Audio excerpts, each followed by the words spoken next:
Hello, good morning. आज आपण करणार आहोत वालाच्या शेंगाची भाजी. त्यासाठी लागणार आहे आपल्याला वालाच्या शेंगा, लसण, हिरवी मिरची आणि जिरं, मीठ आणि हळद आणि थोडासा आपण जो ग्राइंड केलेला आहे तो शेंगदाण्याचा कूट, म्हणजे शेंगदाण्याचं कूट पाण्यामध्ये वाटून घेतलेलं आहे.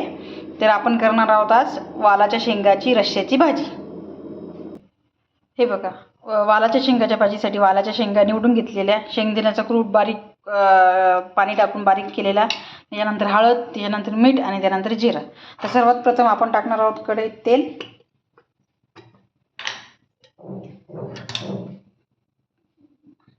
थोडंसं तेल टाकल्याच्यानंतर ते गरम होऊ द्यायचं आणि त्यानंतर टाकायचं त्यात जिरं,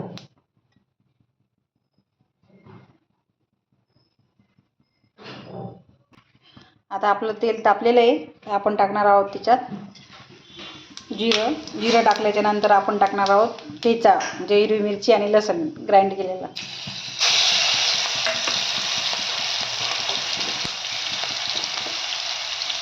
त्यानंतर टाकणार आहोत आपण हळद,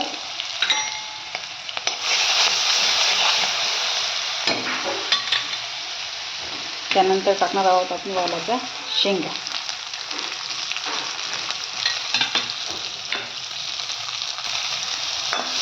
त्याला आपण आता चांगलं परतून घेऊ. मीठ टाकल्याच्यानंतर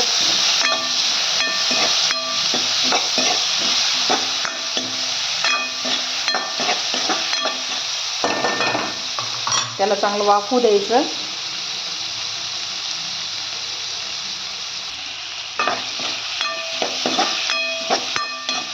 त्याला आपण 5 मिनिटाची वाफ घेतलेली आहे.